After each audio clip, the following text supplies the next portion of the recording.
पात्र असतं. ही साधना मोक्षाची असते, ही दीक्षा ज्ञानाची असते, ही स्थिती अनमोल असते.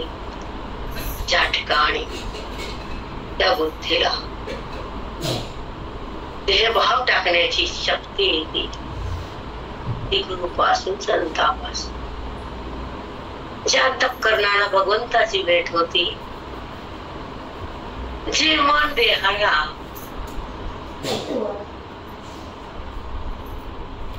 अलिप्त करत, जे मन देहातून अलिप्त होत, ज्या मनाला देहाची संबंधाची स्थिती सोडता येते, त्या गुरुच्या माध्यमातून संताच्या संगतीतून आयुष्याचं कल्याण होत, ज्ञानाचं वाहन येत, अज्ञानाचे राम जात.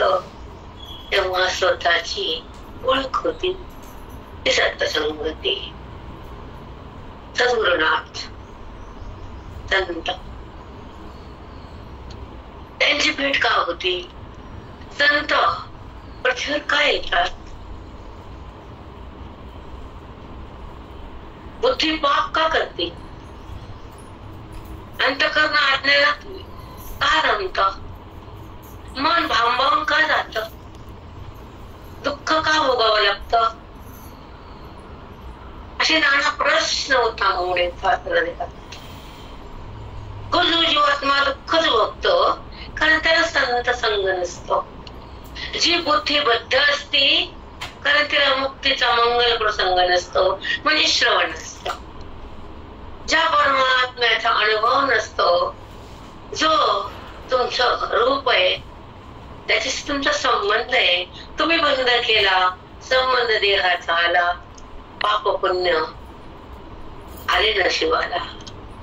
संबंध देहाचा झाला की पाप पुण्य उगवतात, हे समजून घ्यायची गोष्ट आहे. परमार्थ म्हणजे काय? अर्धवट राहायचं नाही. परमार्थ म्हणजे काय? श्रवणापासून वंचित व्हायचं नाही.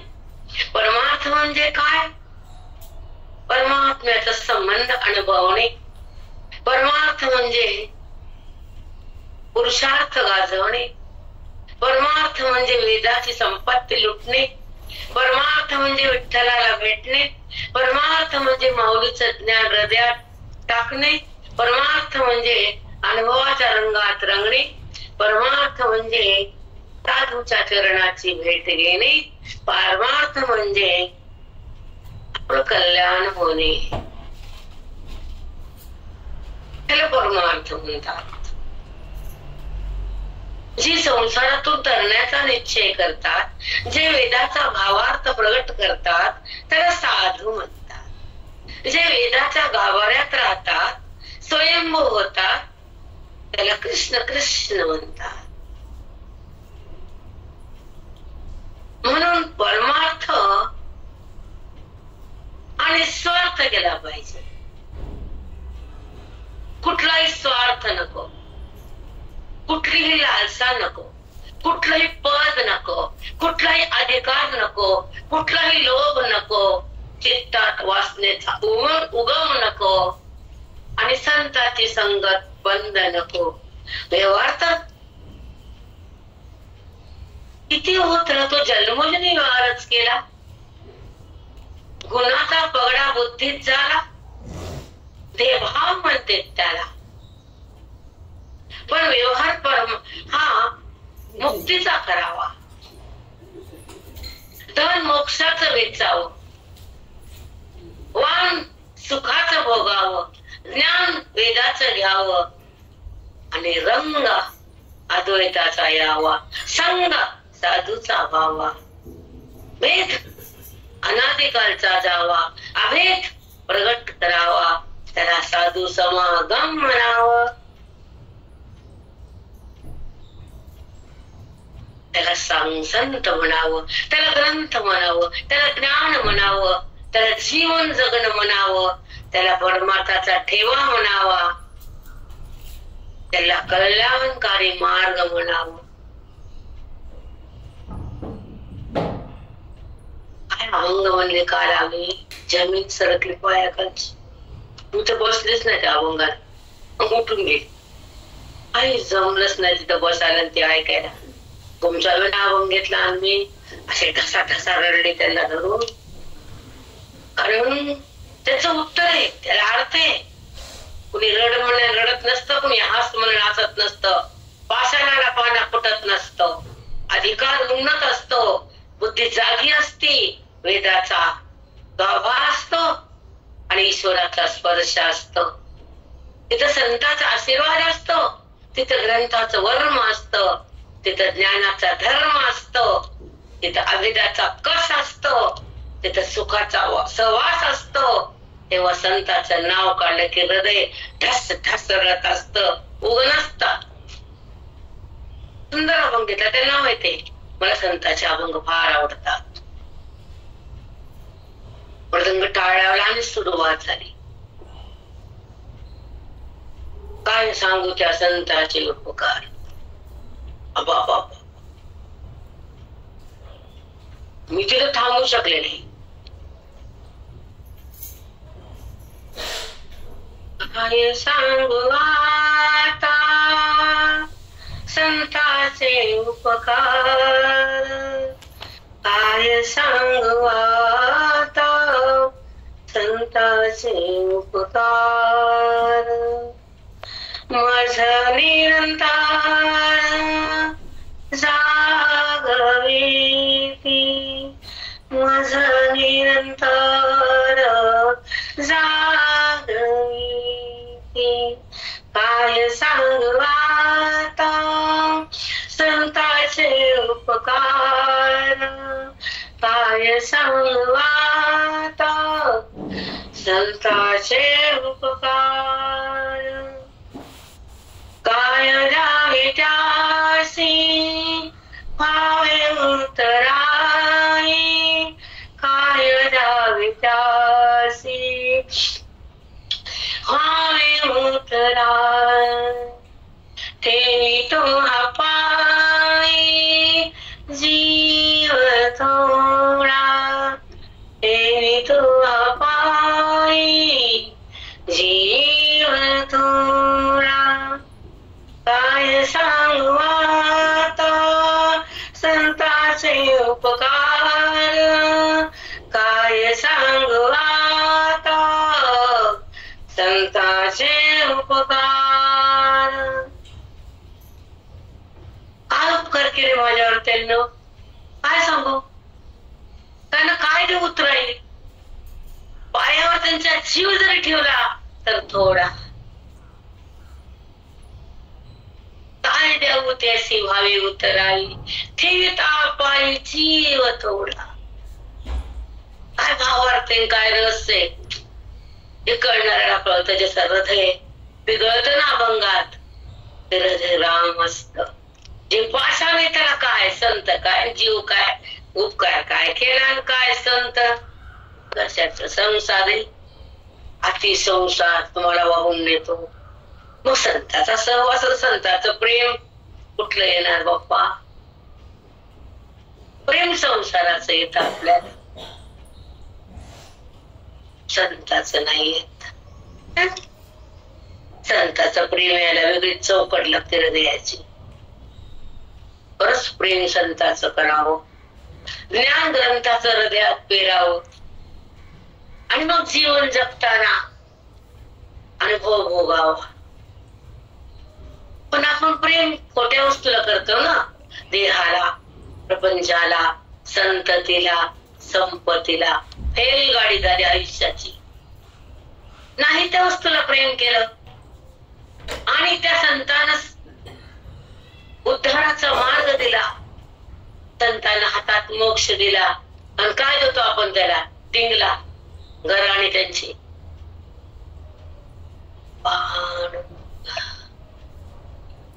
काय तुकोबानं जगाला उद्धार केला. कुठे गवन हो आली. मी पहा कोणाचं आहे.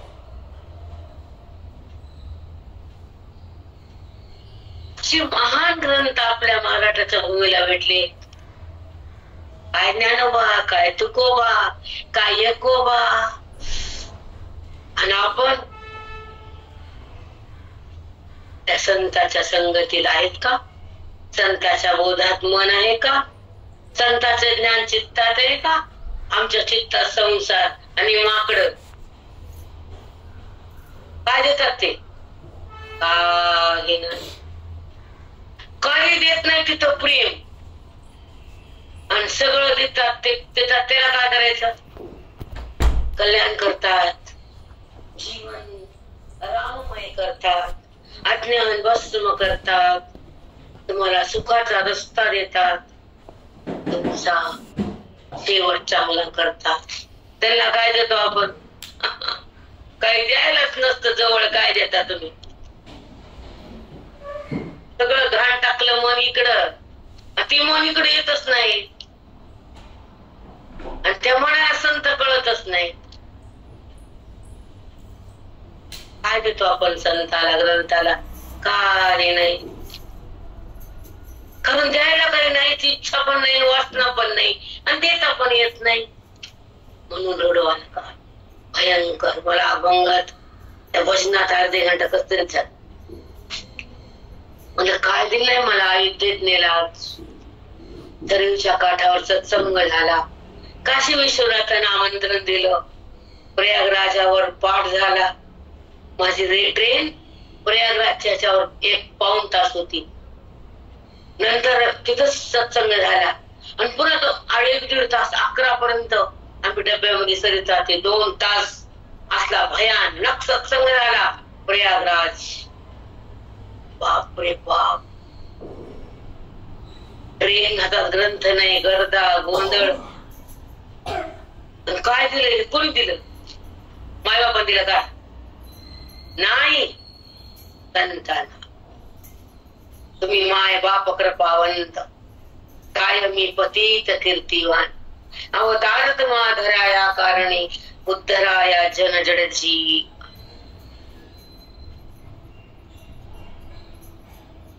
म्हणून संत संगती, ग्रंथावर प्रीती, अनुभवाची रीती, त्याला म्हणतात जगण्याची पद्धती. जीवन जगताना संताचा आधार घ्यावा. प्रेम आता इकडचं कमी करावं, मरताना तरी. इथं तर उतू येतं बसा बसा बसा. आता जायचंय कुठं? जाते माहेराला, जाते माहेराला, विठुरायाशी हो भेटायाला.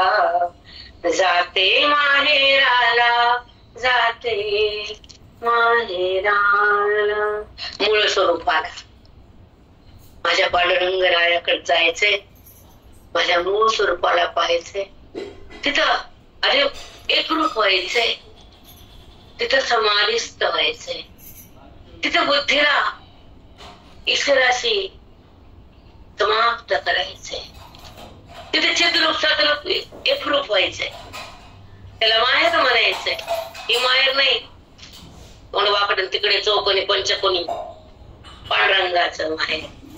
ज्या ठिकाणी भक्ताला जवळ घेतो, ज्ञानाला हृदयात ठेवतो, आणि पांडुरंग ज्ञानी भक्ताची वाट बघत, ते माहेर. बडकत नसतो माहेर असतं का? नाही. संताचं माहेर पंढरपूर, आनंदी. कळाला का माहेर? आला बाहेर. त्याला भेटायचे, त्याला आळवायचे, त्याला कळून घ्यायचे.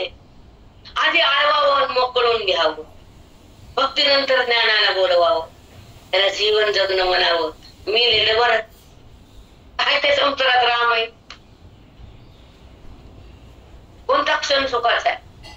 कुठलाही क्षण सुखाचा नाही संसारात. पण बाया झाकून ठेवतात, लई छान आहे म्हणतात.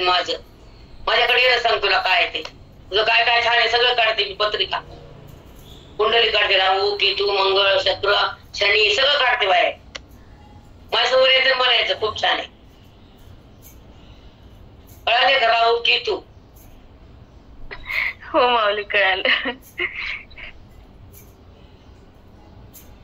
कारण तिथं सुख ते भगवंत. जिथं आपलं ऐक्य असतं, आपलं रूप आहे, ते सुख आहे. जिथं संत संग, जिथं श्रवण आहे, जिथं वेदांत आहे, जिथं भक्ती आहे, जिथं नाम आहे, तिथं सुख आहे. संसार केवळ दुःख आहे. येडेत का लोक काकड्यामध्ये म्हणायला, संसार दुःख मूळ चहुकडे इंगळ, विश्रांती नाही कोठे, रात्रंदिवस तळमळ, कौनामी शरण जाऊ, दृष्टी देईल निर्मळ. तेव्हा चौकडे इंगळायचे रे, कुणाच्या घरी जाऊ, मला दृष्टी देईल का सुखाची ज्ञानाची? हो, पांडुरंग होता संताकडे जाणं. कौनामी शरण जाऊ, दृष्टी देईल निर्मळ. तिथं नाट्याकडे जायचं, ते प्रेम करण मला हे जवळ घेईल, ते माझ्याकडे धावून येईल. येत नाही धावून. आहा, काही त्याची चिंताच करू नका तुम्ही. ते धावून कोणी येत नसतं. एक म्हणते, आई मला काम आहे ग थोडस, माझ्या पोराकडे जायचंय मला. दुसरीला बोलत की दुसरी बहीण आहे की, लेक म्हणते लेक. वेळ नसतो तिला मायपाशी यायला. लाकडाची मेक, बैलाला गायला बांधायची, का मेक. हो माऊली. मात पडणार. कोण येतं कोण सुख देत? फक्त संत सुख देतात, ग्रंथ सुख देतात, ईश्वर सुख देत, चिंतन सुख देत. ही सुख देतील, ती सुख देतील, ती पळून येतील. कलियुगात आता आहे, कलियुगाच्या पोरीला सुखाची इच्छा बंद करा. त्यांना जॉब, त्यांना नोकरी, त्यांना तुमच्यापाशी यायला वेळ तरी का? हा करून बसत्या माय.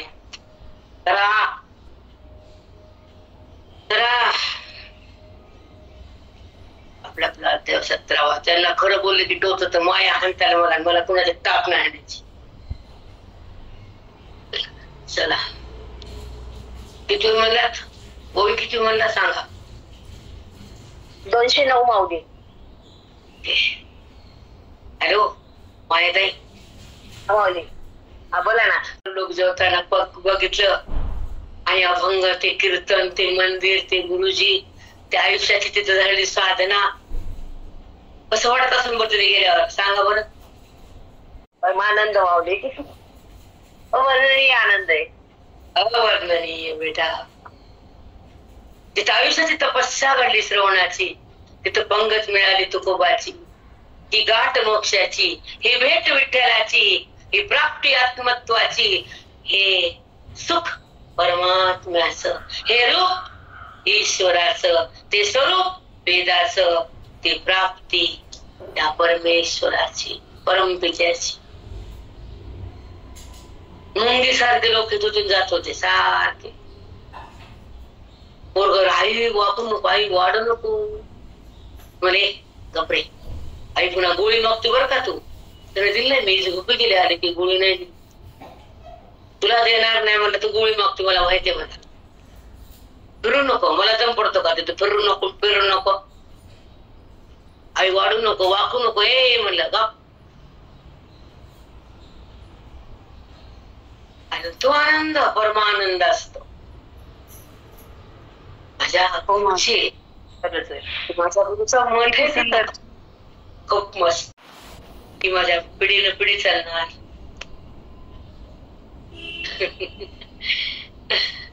आणि माझ्या गुरु समोर, विशेष माझ्या गुरु समोर, गुरुजीचं मंदिर, मूर्ती, आम्ही समोर भजनाला आणि जेवण मस्त वाटलं. का कसा दिवस 7ला गेले, संध्याकाळी 7ला आले. कुठं उठले, कुठं गेले, कसे. फक्त काय हार होता ना सर, त्याला आवाज दिला. पण सरता गुलाबाचे हार बघा माझे, छान दिसेल. अजून असे संवाद करताना जगाला उपदेश देतात आणि गोविंद बुद्धीला ब्रह्म करतात. ज्या मनामध्ये भेदाचं स्वराज्य आहे, अनादिकालापासून त्या बुद्धीमध्ये भेदाला आपण घट्ट पकडलेले आहे. त्या भेदाच्या नाशाकरता ज्ञानेश्वरीचे चिंतन आहे. अभेदाच्या प्रकाशात अंतःकरण यावं म्हणून सत्संग. आणि ओळीचा भाव हृदयात होत टिकावा म्हणून पवित्रता असावी अंतःकरणाची. जिथं अंतःकरण पवित्र असतं, आयुष्याचं तप असतं, साधूचं संग असतो, बोधाचं अंग असतं, तिथं ज्ञानाचा रंग चढतो. ते अंतःकरण देहातून अलिप्त होतं, भगवंतात एक होतं, लिप्त होतं. इकडे अलिप्त होतं, तिकडे लिप्त होतं, त्याचं नाव सत्संग. म्हणून त्या अंतःकरणाला भगवंताला समर्पित करायचं, त्याला ज्ञान म्हणायचं. ते अंतःकरण संसाराकडे गेले. आपलं रवरव संसार मध्ये बिरलाय, तो बंद करतात संत. विरक्त होत मन, आसक्ती रहित मन जे संतामुळे होत आणि ग्रंथाच्या बोधामुळं हृदय पावन होत. भौतिक सुखासाठी किती जगायचं? आयुष्य हे कमवून इथं भंडारे ठेवायसाठी नाही आहे. आयुष्य ब्रह्मज्ञान प्राप्तीसाठी आहे. आयुष्य वेदाच्या शक्तीसाठी आहे. आयुष्य गीतेच्या बोधासाठी आहे. मन रामाकडे नेण्यासाठी आहे. पण आपण तपस्या करत नाही, आपण संसार घाती करण्याची इच्छा करतो, तो साधक ठरत नाही. आयुष्याची तपश्चर्या फक्त मुक्तीसाठी करणारे साधक असतात आणि संसार करणारे बाधक असतात. म्हणून आपला काळ संसाराला घाल असं संत कधीच म्हणत नाही. आपलं आयुष्य, आपले श्वास, आपले कष्ट, आपले तप परमार्थासाठी खर्च करणारे साधू होतात. आणि अति संसाराची आवड तयार होती तर मग पाप असत, आणि अति अधिकार तयार होतो, पुण्य असतं. ग्रंथ हृदयात राहतात, ग्रंथावर प्रेम होत, त्याला महाग संत लागतात. ओवी बुद्धीमध्ये तन्मय होती, त्याला तपस्या लागती. श्लोक हृदयाकडे येतो, त्याला श्रवण लागतं. आणि अंतरातला परमात्मा प्रगट होतो, त्याला साधू लागतो. संसार नाही तुमचा नाश का? एवढं कमीलं तेवढं कमीलं. काय कमवलं ग तू? तुझं आयुष्य गमावलं. तो काय कमवलं? काय सांगती? काय चालती? बाबा बाबा नशा पैशाची तुम करती माणसाला. ती माया कशी नाकात काड्या घालती आणि तुम्हाला संसारात गुंतवून टाकती, तुमच्या ज्ञानाला बी कळत नाही. भले भले वाहून गेले, भले भले. तुम्ही कोण चीज आहेत? विश्वामित्र एका मिनिटात फसले. तुम्ही कोण चीज आहेत? हो मग भले भले नाकात काड्या घालते. धनाचा लोक आयुष्य बर्बाद करते, तिचं नाव माया. ती तुम्हाला कळू पण देत नाही. ती संसार तुम्हाला कशी रवून ठेवते, ती तुम्हाला पत्ता बी लागत नाही. इतकी वासना तयार होती, पण तपस्या कधीच होत नाही. माझं आयुष्य, माझं मन, माझं तन मी भगवंताला अर्पण करणार आहे. कुठे कळत माती, पण मायानं कसं तुम्हाला खेचलं हे काय कळत असते. चला ओवी किती चला सांगा, तुमचा टाइम घेतला बाबा. 209 माऊली 209. चालतं चला. आणि स्वधर्माचा अंगीठा, देह झाड्याची आगिटा, आवृत्ती पुटी सुवटा झाडी केली. बघा, आणि स्वधर्माचा अंगीठा बघा. स्वधर्मानं जेव्हा आपण वागतो तर त्या स्वधर्माच्या आचरणानं आपले दोष, आपले पाप आगिटा म्हणजे दारिद्र्य त्या तपामध्ये जळून जातात. म्हणून स्वधर्म आचरण महत्वाचे. स्वधर्माचा आगिटा, आगिटा म्हणजे अग्नी. स्वधर्माचं पालन केल्यामुळे त्या पुण्याच्या अग्नीमध्ये तुमचं पाप भस्म होतं आणि पुठा म्हणजे तुमच्या वृत्तीवर चढलेले आवरण निघून जातात. लोभाचे, वासनाचे, पापाचे, कर्माचे, अहंकाराचे. पुट्टा म्हणजे त्याला पुट्टा, आवरण आवरण. चला जाऊ पुढं. देह जाड्याची आकिटा, देह जाड्याची या किटा म्हणजे मळ, देहाचा संबंध रूपी मळ, त्या सधर्माच्या आचरणानं त्या अग्नीनं तो मळ जळून जातो. किटा किटा मळ. आता पुढे आवृत्ती फुटी सुभटा, आवृत्ती फुटी सुभटा. तुझ्या बुद्धीवर एक आवरण येतं पापाचे, वासनेचे, कर्माचे, तादात्म्याचे भेद. घाण घाण आवरण टाकले बुद्धीला. ती बुद्धी देहाकडेच असते. पुरवा की डोला की काय पण करा, पण ज्या बुद्धी देहभाव उत्पन्न केला त्याला पुटा म्हणजे पुटा. आणि ते पुट म्हणजे आवरण, किटा म्हणजे का पुटा आणि किटा. काही हो माऊली, सगळं किटनच चढलंय. पुटा म्हणजे एक एक एक एक स्तर बुद्धीवर तुम्ही वाढवले. दोषाचे, पापाचे, कर्माचे, अहंकाराचे, भेदाचे, तडरुपूचे पुटा. हे जे आवरण बुद्धीकडे ते तुझ्या जाळून टाकता पुटाला. झाडी की जे ना, हे बुद्धीवर जे आवरण आहेत ना, आणि अंतःकरणाचे देहा संबंधाचा मळ आहे ना, त्याला जाळून टाकणं. दोषाला, मनाला, विक्षेपाला, अहंकाराला, देहाच्या संबंधाला किती जरी काही केलं तर संबंध गेला की नाही बुद्धीचा हे ज्ञानातून कळतं. ज्ञानातून देहाचा संबंध जातो, तेव्हा भगवंताला खरी अभिषेक होतो, आत्मलिंगाला अभिषेक होतो बुद्धीचा. हे दुधाचा अभंग ह्या शिवाला आणि बोधाचा अभंग ह्या आत्मलिंगाला. कळतं का? अभिषेक दोन आहेत.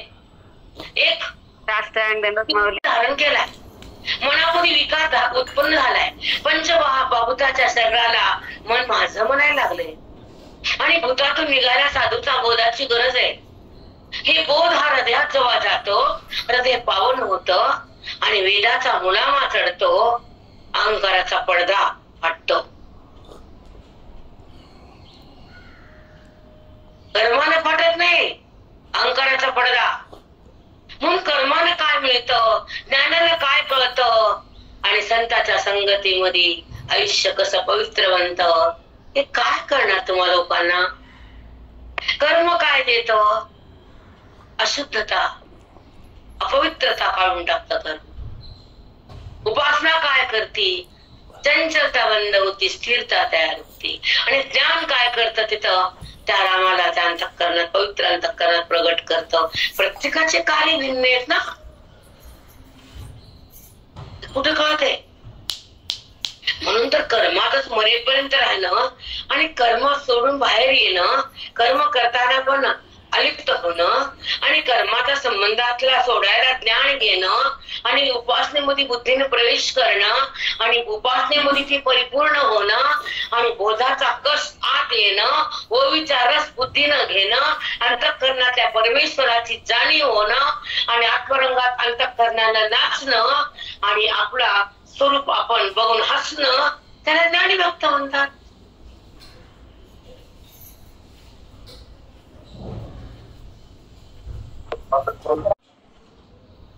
कर्म, उपासना आणि ज्ञान ह्या पायऱ्या बुद्धीने चढल्याच पाहिजे.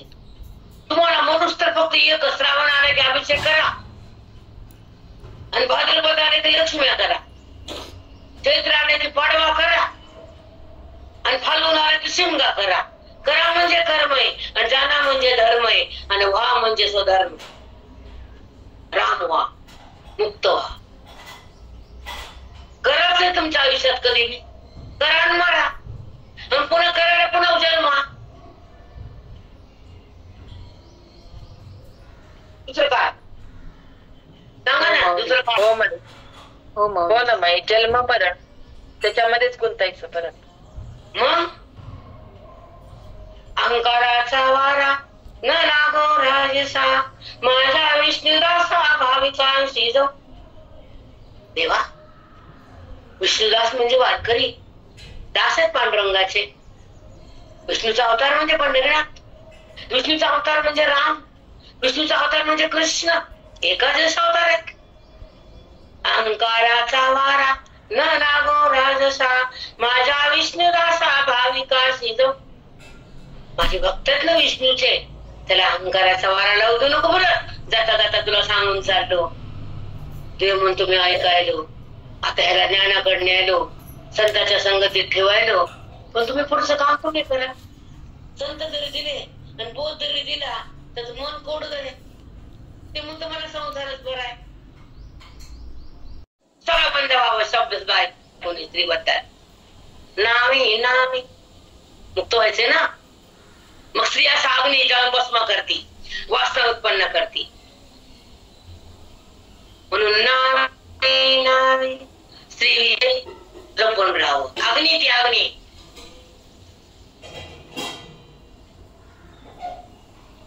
समजून घ्यायची बात आहे. आम्हाला विस्ताराने बोलता येत नाही. का बोलता येते सांगा? नाही माऊली, बोलता येत नाही. कळतं ना, पण कळतं ना, सगळं डोळ्यासमोरच आहे, सगळं कळतं. आम्हाला मर्यादा बोलण्याच्या, व्यासपीठाच्या मर्यादा आम्ही उल्लंघन करत नाहीत. स्त्रीविषयी जेवढी स्त्री छान आहे तितकीच घाण आहे, तेवढीच महान आहे. स्त्री अहिल्या होती, स्त्री लक्ष्मी झाशीची होती, स्त्री कोण होती? जनाबाई होती. स्त्री मध्ये नसा पण बनती, पण जेव्हा स्त्री जर बिघडली तर ती जगाला पिसा लावते. पिसा पागल करते, जगाला पागल करते की नाही. जनाबाई पण बनती, जिजामाऊ पण बनती, जिजाऊ पण बनली. महाराष्ट्राला सांभाळलं आणि शिवरायाला तयार केलं. संभाजी सारख्या पुत्राला घडवलं, तो राज्य बनलं. ही भूमी पावन ठरली, इथं राम राज्य आलं. जिजाऊ पण जेव्हा ती रावण बनती तर लंका दहन होती. आया समज में? हो माऊली, हो माऊली. रामायण महाभारत काय करायचं ते करते ती. स्त्री पेट्रोल पेट्रोल ठिणगी पण बरी होती. ठिणगी फडका फडका. खरंय माऊली, अगदी खरंय.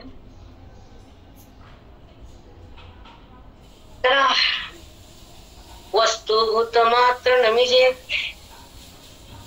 परोपकार भजिजे, स्त्री विषयी नियमिजे नावेन. स्त्रीबद्दल वासना कमी असावी. शेवटचं वाक्य. वस्तुभूत मात्र नमिजे, जे जगतात जे दिसतं दृश्य भूत आहे सगळे, आणि भूतामध्ये अनुरणेमध्ये माझा परमात्मा विराजमान आहे. सगळीकडे त्याला भक्ताला नमन करा, आदर असावा. नमिजे भूत मात्र नमिजे, कारण भूतामध्ये वस्तूमध्ये परमात्मा आहे. कळाला का? भूत वस्तू मात्र नमिजे. ह्या दिसणाऱ्या सृष्टीमध्ये, भूताने बनलेल्या सृष्टीमध्ये माझ्या परमात्माचा त्या ठिकाणी आविर्भाव आहे. भूतामध्ये त्याची सत्ता आहे, त्याच्यामुळे हे जगत त्याच्यावर आवाज येत आहे. आणि परमात्मा माझा अधिष्ठान आहे, त्याला माझं नमन आहे. तो जगात भाग्यवान आहे. भूत मात्र नमिजे. विस्तार का नाही अजून बी? खूप छान सांगितलं माऊली. कळालं माऊली, खूप छान सांगितलं. छान ओवी उकलली, बापरे. परोपकार भजिजे. हाताने परोपकार व्हावं, कुणाच्या घरात सुख व्हावं, कुणाचं हृदय पावन व्हावं, कुणाला शब्दानं सुख द्यावं, कुणाला पाठून हात फिरवावा, कुणाला आलिंगन प्रेमानं द्यावं, कुणाच्या तोंडात 4 घास जावे. त्याला म्हणा परोपकार. ती म्हणून तुम्हालाच खायचं, झाकून ठेवायचं, पण फ्रीज मध्ये ठेवायचं ना, उद्या शेतून खायचं. बाप्पा ठेव, फ्रीज मध्ये ठेव. तुला पुन्हा पेटंट फ्रीज करते देव ठेवायला. ठेव. हो माऊली.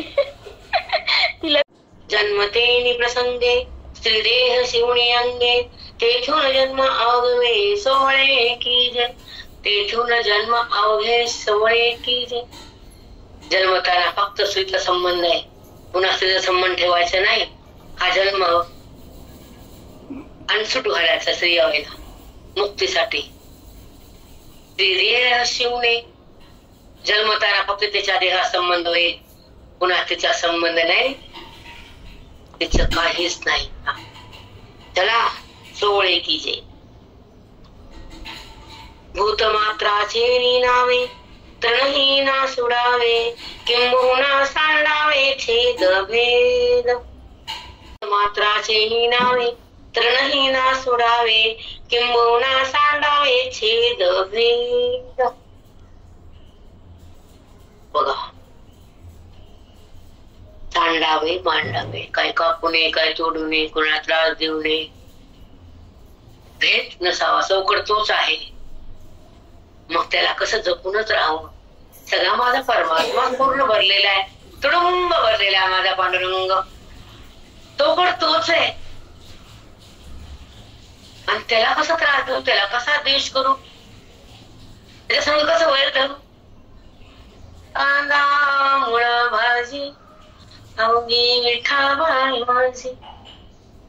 तर मळ्याने दाखवलंय, माझ्या मळा पंढरीचा आहे, माझा कांदा पण पंढरी, मुळा पण पंढरीच.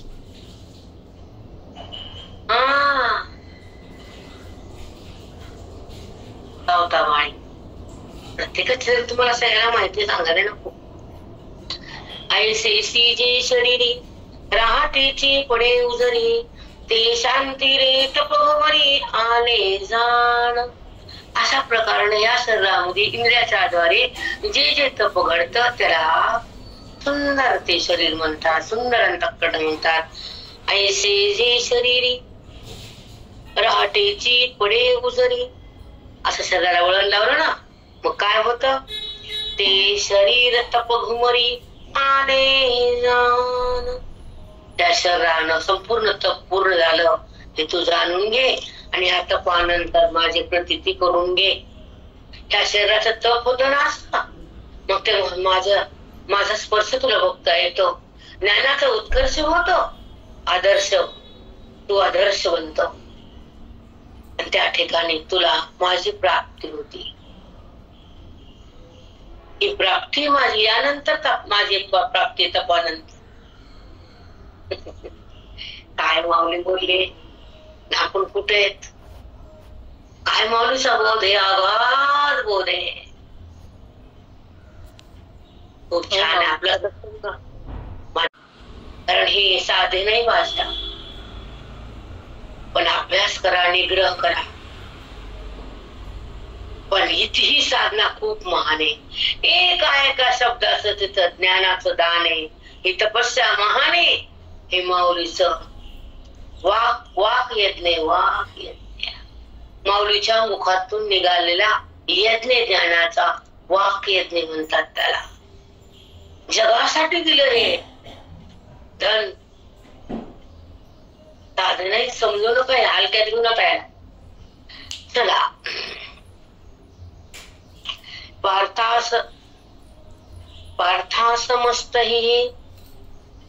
अर्थासमस्तही करणे देहाचे प्रधानपणे, म्हणून ते मी म्हणे शरीर तप.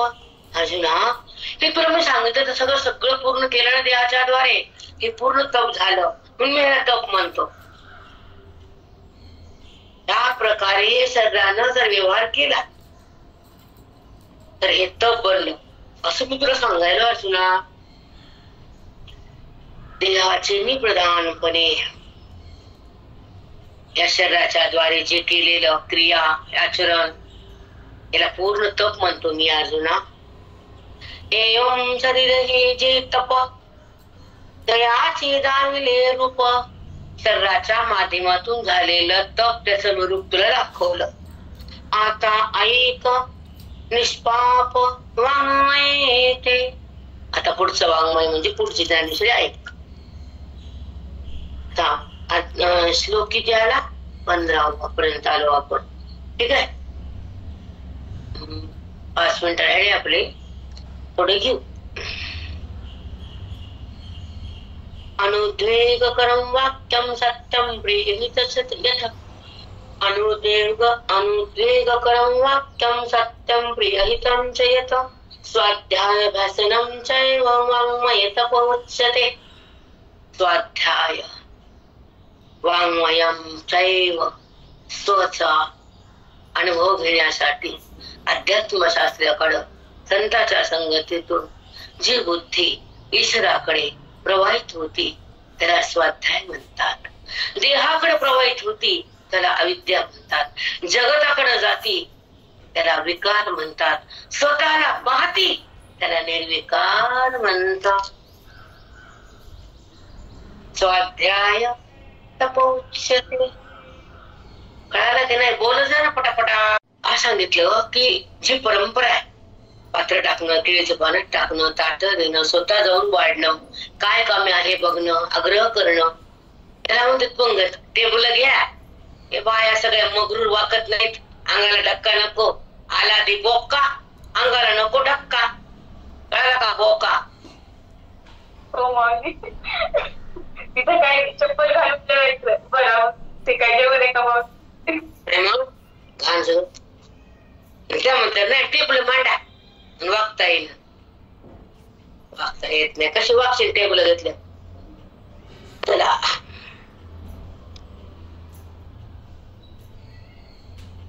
अनुद्वेगकरं वाक्यं सत्यं प्रेरितं च यत् स्वाध्याय तपसं चैव वाङ्मय तप उच्यते. अजुना अनुद्वेगकरं वाक्यं कोणचं वाक्य कसं असतं? अर्जुना, ज्या वाक्यातून सत्य, प्रिय, हितकारक येत, ज्या वाक्यातून ज्या शब्दातून काय निघतं? सत्य प्रगट होत, हित तयार होत, मनाला आनंद होतो, त्याला काय म्हणते? स्वाध्याय. बघा माझं वाक्य नाही माऊलीचे, मला काय येते, आपलं काय असते, श्लोक गीतेचा ऐका. अनुद्वेगकरं वाक्य ऐकल्याबरोबर काय तयार होतं? साधूच्या मुखातून ज्ञानेश्वरी, गीता, भागवत काय विजय ऐकलात तर काय तयार होतं? अनुद्वेग. मनाला खिन्न वाटतं, नको प्रपंच, नको वासना. अनुद्वेग वैराग्य उत्पन्न होणारे बोध. मग काय कळत पुढं? सत्यम प्रिय. काय सत्य आहे? कोण प्रिय असावं? कशात हित? कशात आहे? हितम तयत. त्याला स्वाध्याय म्हटले. ज्या वाक्यातून अनुद्वेग तयार होतो, ज्या शब्दातून सत्य प्रगट होतं, ज्या शब्दातून हित तयार कळत, हित करतात समजा तुमचं, आणि ज्या शब्दातून मन राम बनतं त्याला स्वाध्याय नाव येतं. स्वाध्याय अभ्यासम चैव वाङ्मय तप उच्यते. वाङ्मयातून केलेल्या वाक्याच्या बोधातून खरी तपस्या तयार झाल्यावर सत्य प्रगट होतं, हित तुमचं साधू करतात, ते तुमच्या आयुष्यात तप घडतं आणि स्वरूपाची ओळख होती, त्याला स्वाध्याय नाव येतं. स्वाध्याय तप उच्यते. कळायला का श्लोक? अजून मी नाही करणं, तन्मय होणं आणि त्या ओवीचा प्रसाद घेणं, त्या चिंतन म्हणतात. पाठांतर नाही. कळलं का? चिंतन पाठ. आणि प्रिय हितांच यत्. सत्य काय आहे ते कळतं जगातलं. प्रिय कोण आहे? कशात हित आहे? काय करावं आणि काय करू नये यात हिताला कळतं. पुन्हा स्वाध्यायाभ्यासनं चैव. स्वाध्याय अभ्यास. वाङ्मय तप उच्यते. या वाङ्मयाची ग्रंथाची सेवा केली तर इमान तप बनतं. यांना कर्म केलं, कुठे हिंडलं, कुठे डोंगर चढला की तप वाटते, ते तप वाटतं वे देवानार आहे ना. अंधारात राहते, जग माहित नाही बाप्पा. तरी लोहाची अंग तुक ते तोडताची कनक केले जैसे देख परिसे तेने. लोहाचे अंग तुक, लोखंडाचा तुकडा विखे पाडला नाही, लोखंडाला वजन कमी बी झालं नाही, पण परीस लागला तर ते लोखंड राहिलं बी नाही, सोनं झालं. लोहाचे अंग तुके, ते तुकडे बी केले नाही. लोखंडाचं वजन बी कमी झालं नाही, पण परिसरात स्पर्श झाला की लोखंड राहिलं नाही. तसं बोधाला अंतकरणात स्पर्श झाला की जीव भाव राहिला नाही. लोहाचे अंग तुके, जीव दृष्टांत पडे. लोहाचे अंग तुके. पुढे काय म्हणते मग? न तोडिता चिकनक, त्या लोहा तोडले नाही, तुकडे केले नाही. न तोडता चिकनक, केले जैसे देख परिसे तेने. त्या परिसराला स्पर्श झाला तर लोखंड सोनं बनलं. तसं बुद्धीला या भगवंताचा बोधाचा स्पर्श झाला, वेदाचा, बुद्धीच ब्रह्म बनली. लोखंड सोनं बनलं, बुद्धी ब्रह्म बनली. देहाची अनुभूती संपली, भूताची व्यावृत्ती, जडाची बुद्धीतून समाप्ती केली. रामाची ओळख झाली, परमात्म्याची प्रतीती आली, स्वरूपाला मिठी मारली आणि बुद्धी रंगून ईश्वरामध्ये रंगून गेली, ती बाहेर नाही आली.